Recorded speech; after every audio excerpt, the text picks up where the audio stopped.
Welcome to another episode of Keeping It Realty. And for all the people that continue to watch it, giving us the great feedback, thank you again for the support.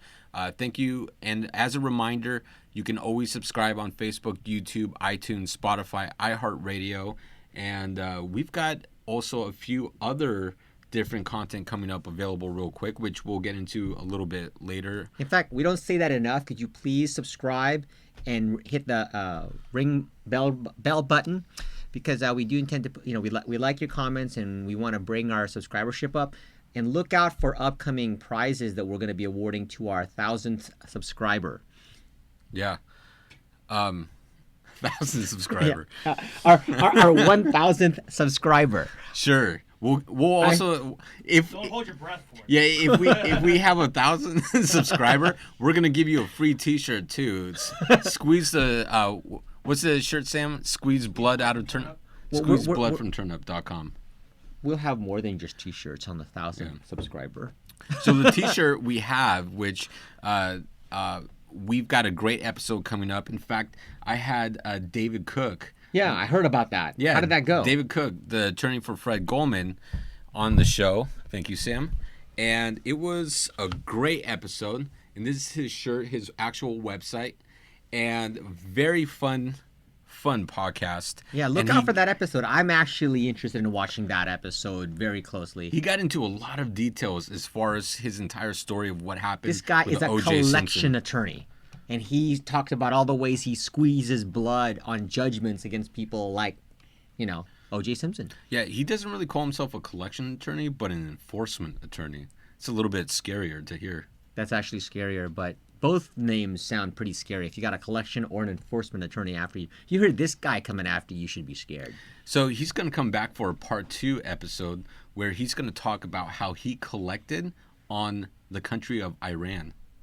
Really? You can Yes. collect money on the country of Iran? I didn't know it, but We can't even apparently get them you to can. stop, making illegal nuclear arms. Anyways, but that's a topic for another topic. Well, that might be because we killed the contract. That might be on us. So we're going to jump right into our first topic here. And very first topic is about building housing around BART. So currently there's about 23 stations out of 45 BART stations here in the Bay Area that do not have any housing. And so BART owns quite a bit of land. And one of the ideas is, why don't we just build additional housing right near BART? It makes sense. It allows high density populations to have quick access to public transportation. Yeah, it's an amazing idea. And not only could they build housing right around BART stations, it would alleviate people having to have cars, which is what a lot of cities are like moving towards, just reducing the amount of actual available parking to discourage more cars being purchased. And not a surprise, we've got the NIMBYs, the people that are not in my backyard. And they are now already opposed to building additional housing. And we keep going back to the same problem, the same topics over and over again, to where if we want to solve the housing crisis, we have to build additional housing. And the fact is, NIMBYs do not help. No, they do not help. And if it's not readily apparent, we don't actually like NIMBYs that much. No, we don't. I think they stop progress. And this is just another one of the examples of slowing down progress that is actually needed and would do a tremendous amount of good for the community and the infrastructure and just traffic all around in the Bay Area altogether. Yeah, and it's funny. I mean, going back to a couple of surveys that they've done this year and last year, one of the biggest complaints that people have, or at least who they blame for the housing crisis, are developers. But developers want to develop. They're literally in the business to develop. That's Right. why they're called developers. And so BART has the opportunity to build additional housing. And it's such a great idea that I think it's a no-brainer, but we keep going back to this issue. A couple of things, for example, that as I was reading the article, that I think that BART probably needs to implement into their plan. And this is something very similar to what a lot of cities did, namely Emeryville, which then a lot of other cities followed suit, is that when they entitle land, they entitle it with the intent of expediting the process and then handing it over to an actual developer. Keep in mind, BART is in the business of rapid transit, right, and mass transit. So they're not necessarily Not gonna really know, rapid transit these days. Though. Not exactly. Not necessarily. Well, it's rapid transit for the Bay Area, right? It's Bay Area Rapid Transit. It's the actual acronym for BART. And so they're in the transportation business. So they're not necessarily going to know the ins and outs of dealing with NIMBYs on property that they themselves own. So when you talk about different cities like Emeryville, what they did in the past to encourage a lot of growth was they fast tracked the entitlement of specific land, and then they made it easily available to a developer who could then turn around and pick it up. They even made different incentives and to collect additional fees while still making the acquisition cost of the newly entitled or expedited the entitled land available to a developer. And that's really what BART also needs to do, because, for example, what I was reading into this is that BART themselves would be the developer, probably using a lot of the retirement fund that things like Caltrans has in order as equity to do this. But again, they just lack the expertise to do that. And then we also know just from watching from afar how they've managed their actual finances with BART and the building and expansion of the whole Bay Area rail system. Now, they haven't done the best job. Yeah, one of the biggest arguments against this is the fact that it would eliminate all the parking available at BART, or maybe not all of it, but most of the parking. But the reality is there's a lot of people that make it to BART by walking, bicycle, or they literally take Uber and Lyft to the BART station and then BART where they have to go. More and more people are wanting to live near BART stations, near public transportations, because they don't have a car. And when you have and it's one of those trade-offs where you eliminate a car, and then that car payment goes basically toward paying your rent to live near a BART station. And I can't tell you how many apartment buildings. One of the strategies used by landlords in Berkeley, Oakland, San Francisco, and rent control cities to somewhat get around rent control is to charge separately for parking, because parking spaces are not subject to rent control. However, that's now lately been backfiring because simply tenants do not have cars anymore. I have a 15-unit building right by Ashby BART where we have 10 out of 15 parking spots available because tenants in that building simply just don't have cars and are not interested in paying for the parking. Just to kind of close the idea of the parking, I'm actually developing a property 4 blocks away from the BART station in El Cerrito, and it's a 55-unit apartment complex. And this is not BART-owned property, but it falls under the EIR of El Cerrito, where they increase the density of zoning for specific property or land to be redeveloped that was within a 4-block radius of its existing BART station in El Cerrito. And in that particular instance, one of the things that they allowed was to underpark the building. So you have a 55-unit apartment building, but we're only going to provide 25 apartment spaces because our demographic are going to be people who don't have cars. And in fact, that is a largely growing demographic where people are just not getting a car and they're doing the Uber thing, or they're parking themselves, they're living right next to rapid transit. So this is a real audience and a target market that actually is going to probably be the model for the Bay Area in years to come. It's just that you have this resistance from places like or NIMBYs. Okay, next topic, and this is about suing the suburbs. Now, we've all heard not all heroes wear capes. Well, guess what? We've got a new local hero, and their group name is called Carla, and hopefully I get this right. It's the California Renters Legal Advocacy Group. And basically what they do is they sue cities that block housing development projects.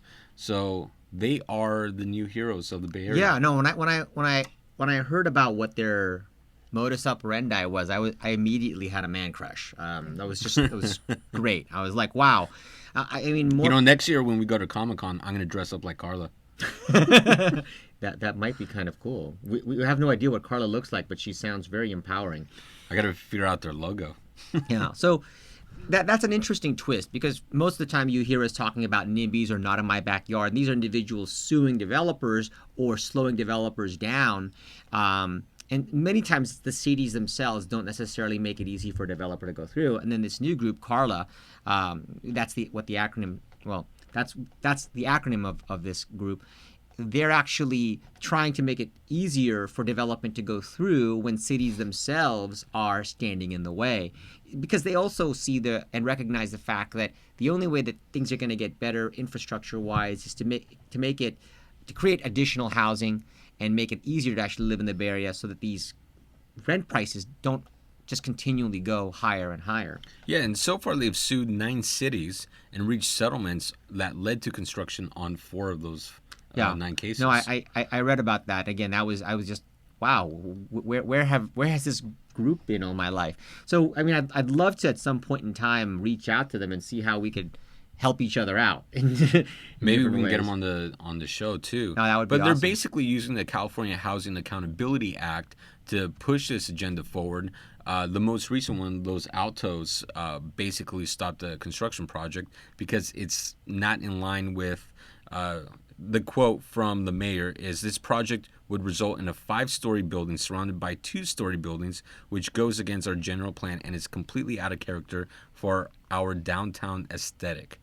I mean, at some point you have to throw aesthetics out the picture and really just build housing and get people into housing. I mean, it's one. Let's put that in perspective. They're citing aesthetics, right? So let's put things in perspective. You own a building. In fact, if you want to paint your building a specific color, nowadays the laws are written that you actually have to get the permission of your neighbors and the city to sign off. And although I understand that it's to prevent things from like having really crazy looking colors that are totally out of line with the neighborhood, like polka dots, people use this and they abuse it. And you'll even see the city right there quoting that exact, or citing that exact example, saying, hey, it doesn't fit the rest of the look of the city. When again, this is something that could easily be changed if it actually is a real issue. Like, in other words, if the developer was making such an outlandish looking property, which probably isn't the case, or had a paint scheme that was like polka dot purple, then maybe the city could, actually cite that and then just have them change up the color scheme a little bit, or even move parapets around. But in their case, they were trying to stop it altogether on this flimsy excuse of it doesn't look like the rest of the other buildings, as opposed to make these changes and we'll approve it. Yeah, and one of the cases, it led to 220 units being built in Dublin near BART.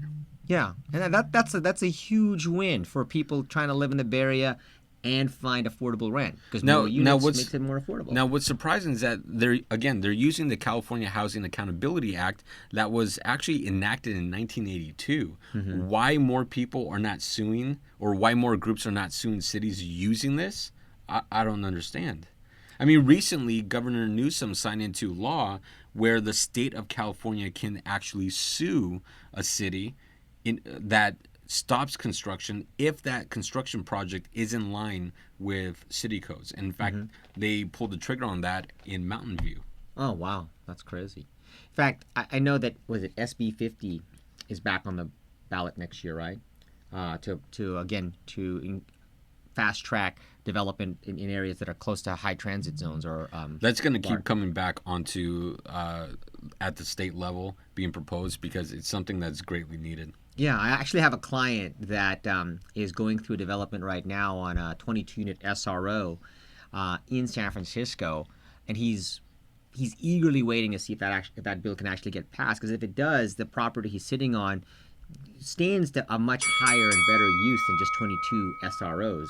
It's in a prime location to go at least 5 stories vertical, and just get a lot bigger bang for the buck than 22 single occupancy units, which are basically bedrooms with a shared bathroom and things like this. So next topic is the June housing report.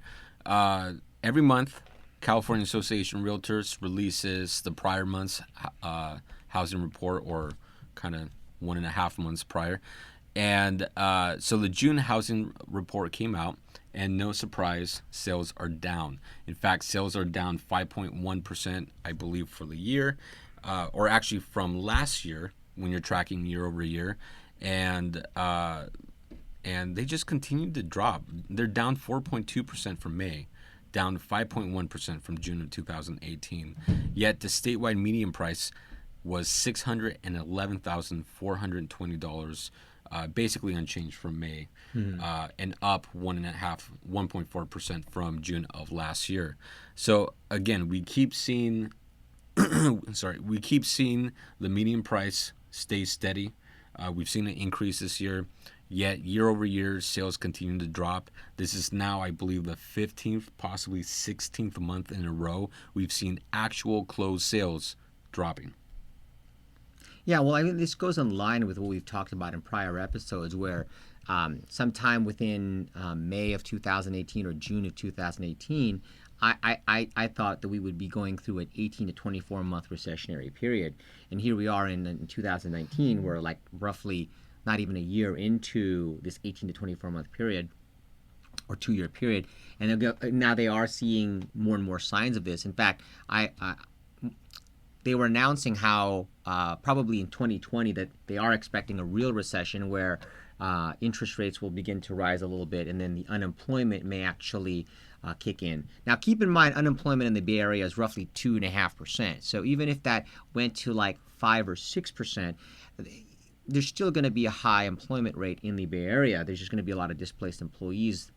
And 4% is actually a good unemployment rate. That means everybody is working. And then 8% is actually potentially very bad.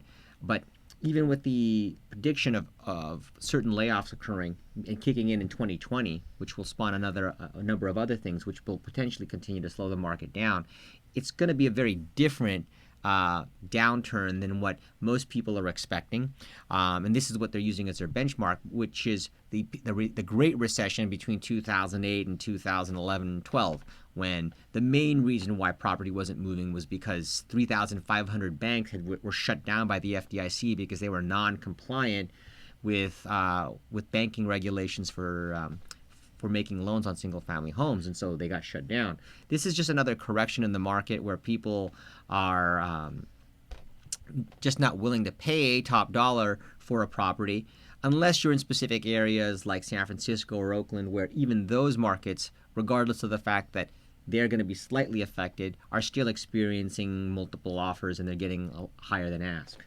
Yeah, I think properties now, you have to classify them similar to commercial buildings, Class A, Class B, Class C. Right. Class A being completely remodeled properties. These are the properties that are getting multiple offers that people are overbidding for. The Class B, Class C, no one's really bidding. You're having price reductions on them. You're seeing less sales happen. Now, to clarify, this was a recent question by someone, because recently the Federal Reserve dropped the rate by, I believe, 25 basis points. They dropped the rate, and one of the common misconceptions is when that rate drops, it's going to help mortgage rates drop. But just to clarify for people, that is the short-term rate that the Fed sets. It is not the long-term mortgage rate that they're actually adjusting.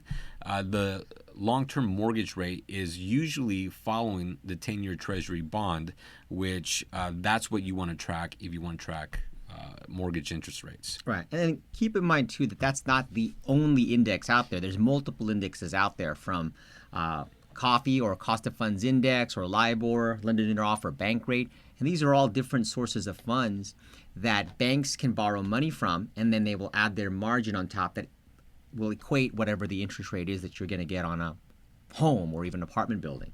And so everybody relies just on that one, but then during those periods of time, these different indexes or source of funds can become competitive with each other. So if you shop around, it's still possible to get good rates. So one of the questions, when you're seeing sales year over year dropping for 15, 16 months in a row, one of the questions is, have we hit a peak? Well, I thought we hit a peak or our plateau last year in May of 2018. And again, just because we hit that peak doesn't mean that we're not going to hit a peak sometime later on, 5 or 6 years down into the future. So again, keep in mind that real estate is not seasonal, it's cyclical, and so it'll go in these ups and downs. So specific to California, you'll see these 5-year to 7-year upswings, at which point it'll hit a plateau, and then at that plateau on the 7th or 8th year, you'll start to see these 12 to 24 month corrections where it will go down, or the value will seemingly go down. But then something will occur right as it's gone down, and then it'll restart all over again. So it's just a matter of knowing what point in time you are in the real estate cycle to catch that up wave or downward wave. So our last topic of the day is trade war. As you know, we're in a trade war with China, and this continues. And recently, there was a currency devaluation by China, which sent the stock market into their 5th biggest loss of all time. Keep in mind the significance within a day of China devaluating their currency. First of all, China, we had to actually have certain regulations in place for China not to reduce the value of their currency, because they could easily outcompete with our companies that produce things here by simply making it cheaper to produce things in China by reducing the cost of their money. And so now that we're going through these trade wars, we're going tit for tat with China. We impose additional taxes on imports coming in. Well, they say, well, guess what? We're going to lower the value of our currency, so it makes it almost impossible for you to want to manufacture things in your own country. And again, now what that means to us then is companies like Apple. Well, I don't even know if I'm citing the right example of a company, but what that means for us is that it's going to cost companies that make products in China here, or make the products here in the States, will probably make less profit because all of a sudden it's cheaper to go in China, or more expensive to produce things in the States. Yeah, and once you have companies moving overseas in order to move the production of products or even workers in services, and remember, one of the key factors to keep in mind about this China-U.S. trade war is the fact that the overall world market share, China has reached the U.S. At the same platform. There was a chart that we posted a few episodes ago, and they're both competing for the world market share when it comes down to services and manufacturing jobs. However, China has been focusing greatly on services. And in fact, at I want to say maybe 20 or 30 years ago, China was probably around 80% manufacturing jobs. Mm-hmm. They're now down to 40%. So they're really focusing, and they're in high gear on services because they know they have the number of people needed in order to have massive service growth. So that's a factor that comes into play, which is why the entire China trade war, there's a lot of economists that say it's not really affecting China as much as it's affecting the U.S. It's not affecting China at all that much because of the fact that, one, their population is so large. Secondarily, they've taken a lot of these, winnings that they've had, and they've invested it in other countries. I mean, Rwanda, for one. I mean, they've built the infrastructure of a lot of the African countries up, and now there's additional...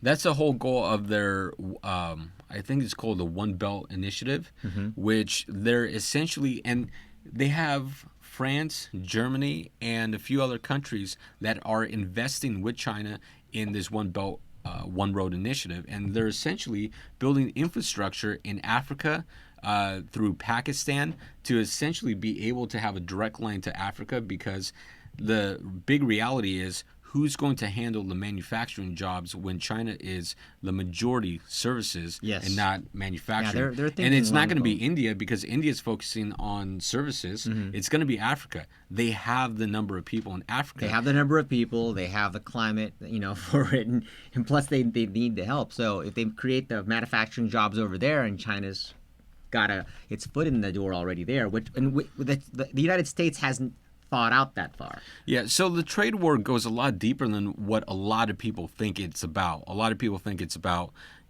Trump versus Xi Jinping, and they think it's a beef between them two. And there's a lot more that goes into it. Now, the way our current administration has been handling the trade war, it has been heavily criticized because it 6 months ago, they said there was a 30% chance we would hit a recession in 2020.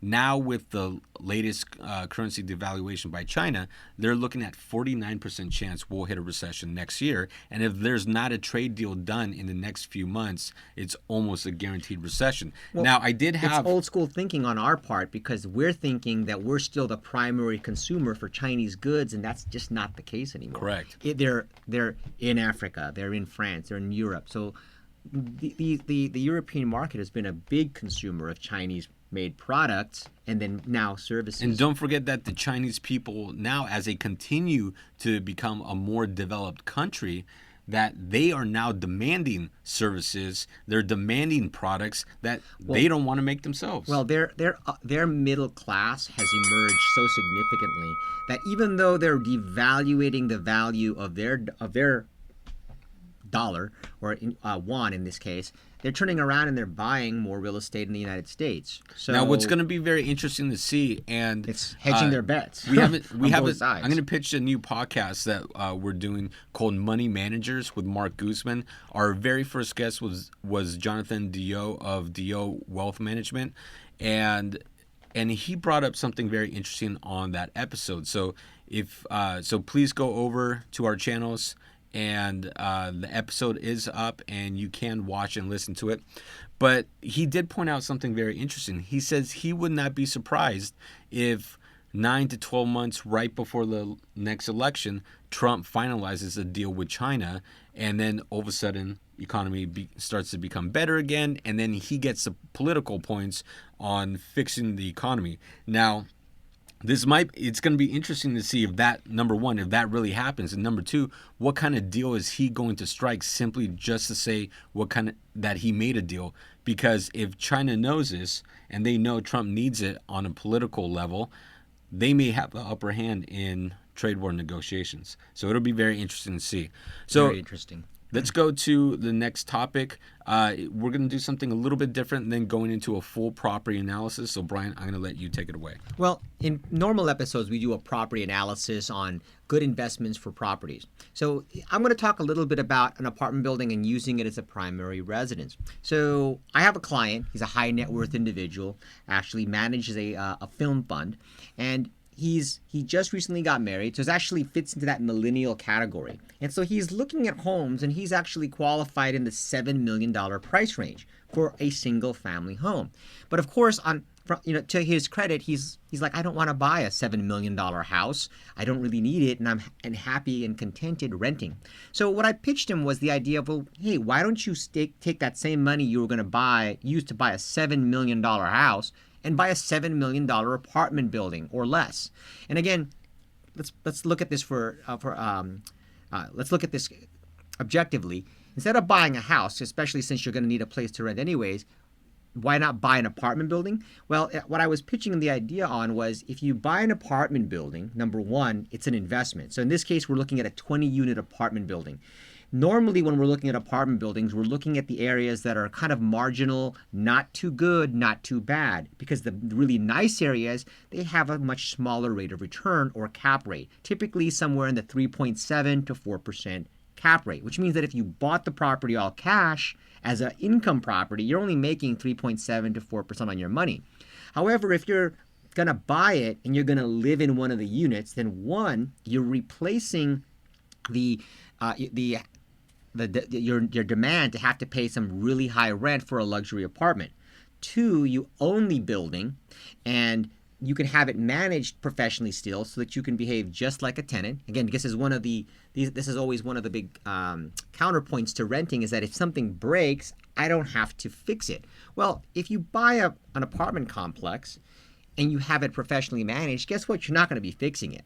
So I was going over the numbers, and I've done this a couple of times with certain clients where instead of buying a really nice single-family home, we buy an apartment complex, say like an 11-unit building with a penthouse that's situated really closely to, like, say, Lake Merritt in Oakland, or other parts of Oakland like Piedmont or Montclair that are very nice, or even Walnut Creek. So in this particular instance, I'm going to analyze and just talk about the pros and the cons of a specific property, which is a 20-unit building in the Temescal area of Oakland, that it's an alternative to buying a house. So my client, well, in fact, we're going to be looking at this tomorrow. One of the properties that we're going to be looking at for him to buy is an apartment complex to actually live in one of the units, let us manage the building, and then act just like he's a tenant, even though he owns the place. In fact, one of the things he was mentioning is, well, if I buy an apartment building, I have 2 dogs. So I'm like, listen, if you own the building, we can make an exception for your 2 dogs. The main reason why you would simply act like a tenant is so that all the tenants don't come running to your unit every time something breaks. They would call us and we would go through the normal protocols of getting it fixed and not bothering you with it. And that would include you as well. Like something breaks, you call property management sends out something, and you get the benefit of of living like a renter, but also the benefit of owning the real estate and using it as a hedge against other income that you might have. So the example we're looking at right here is this 20-unit building in the Temescal area of Oakland. Now this building is $7,195,000, and if he bought it all cash and he paid all of the expenses, the new taxes, the new insurance, property management, utilities, set aside money for repairs, set aside money for major improvements, he's going to make 3.77% on his money, meaning that he's got income coming in. Now, in this case, he's not going to buy it all cash. He's going to be putting a 48% down payment, because that was the amount of money that he was working with. He was like, listen, I want to buy a house. I have about $3,700,000 to work with, but I don't necessarily want to manage a house, and a big old house like this, even though I could afford it, is probably something I don't want to get into right now. And so when I pitched him this idea of, well, what are the pros and the cons? One, certain tax laws have been implemented on single-family homes where you can only write off $750,000 worth of the interest that you pay on that property, even though your loan on that property might be $1.5 million or $2 million. Well, guess what? When you own an apartment complex, whose primary purpose is real estate investment, you don't have that cap. So he gets to write off the entire interest on the $3,741,000 that he would be borrowing on this $7,195,000 acquisition. Secondarily, after collecting the rents, which are roughly about $40,000 a month, and then applying a vacancy factor and paying all the expenses, including new taxes and property management, along with the business license that's inherent to doing business in Oakland, and even the rent control laws, he's still making about $35,983 a year to live in one of his 20 units rent-free. And then on top of that, in addition to that $35,983 a year he's making, he's got the same thing that you would inherently calculate on any income property, which is principal reduction. So the reality is that he is making about $91,000 a year of taxable income. And because it's an apartment building, he's going to get that straight line depreciation of $209,000. And so he's technically going to have a $117,000 tax shelter against his other ordinary income, which is pretty substantial, which is why he can afford to buy a $7.2 million house in the first place. And again, because he's not buying a house, he's buying an apartment complex, I get to use that wonderful word you always hear me talk about on the show, which is accelerated depreciation. There's a thing that you could do with income properties that are valued at $1.5 to $1.8 million or greater, and that's to accelerate the depreciation on the asset. What you do is you do a cost allocation study. For lack of a better word, it's an appraisal. But what it does is it takes the value of items that would have a 5-year lifespan, 7-year lifespan, 10-year lifespan, 12-year lifespan, 15-year lifespan, and it creates a depreciation schedule on it. Long story short, instead of depreciating this asset over a 27.5-year period, you're doing it over a 15-year period. So you do that same math again. He's got taxable income of $91,954 on this property that he's living in rent-free. And now he's got a $383,000 depreciation loss. So in addition to making that $91,000 of rental income that he's not paying taxes on, he gets a $291,000 extra accelerated depreciation that he might be able to apply on his ordinary income if he falls into that bracket. But again, I'm not going to talk about all the things you have to do in order to qualify for that additional depreciation. That's a topic for another show. And we're just looking at property and real estate from different angles. If you're a millennial who's recently come across a ton of money either from stock options or you're just doing very well in the business that you're in, this particular client grosses about $1.2 million a year of his of income based on the things that he's doing. He's actually the son of a long-term client and friend of mine for the last 19 years. And he doesn't necessarily want to, because it's not practical to buy a $7 million house, 8,000 square foot, and you're a single guy or just got married. He's a newly married individual, and he loves the idea of still renting, but he doesn't like the idea of just throwing his money away, and he needs tax write-offs. Then a good alternative to that is buy an apartment complex, live in one of the units, let us manage it, pretend like you're a tenant. If you have dogs, guess what? We could probably make an exception, and you don't have to be the target for all of your tenants whenever something breaks, because they're going to think that you're just like everybody else there. Just another way to think about owning real estate and taking advantage of the benefits of real estate, not only from income and appreciation, but also hedges against the taxable income that you're making to qualify for these very large, expensive homes. Oh, and then, of course, my favorite, which is as the property appreciates over time, as we raise rents over time, the property is still appreciating and increasing in value from his original cost basis or asking price in this case of $7,195,000. So again, Oakland has about a rent control. So even if we took the existing tenants without the equation of a tenant moving out and going right to market, then over a 7-year period of time, the value of his building will still command an additional $800,000 to $900,000 of unrealized capital gain, right? In other words, his property will go up in value. And if he sells it, there's all kinds of other things that he could do. Again, just another food for thought. Different alternatives. You don't actually have to buy a $7.2 million apartment complex to do this. I had a client who bought a $3.5 million 11 unit by the lake. He lives on the penthouse and enjoys the view, and he collects rent from all of his tenants and pays for his mortgage, and life is good. Yeah, and a lot of people are able to do this and even buy $500,000, $600,000, $700,000 small buildings. You could still do this and make the numbers work for you when you're buying a triplex, fourplex, 5-unit building. So it can work. You just need to know how to run the numbers, need to get the right professionals to help you that understand the concept and understand your actual goals. So with that said, thank you for watching another episode of Keeping It Realty. Thank you to East Brother Beer for being the show sponsor. Go catch the other podcast we have, Money Managers with Marc Guzman. We also have a few new episodes on the Marc Guzman podcast experience, especially with David Cook coming up. Great episode. Excited to get that published. Actually, Sam, when is that going up? August 12th, 13th? Next week is Otis. Week after that is David, I think. Okay, so probably around the 20th of August is when it'll go up. We also had a great episode with Otis Taylor from the San Francisco Chronicle regarding homelessness in the Bay Area, which was a very moving and touching episode.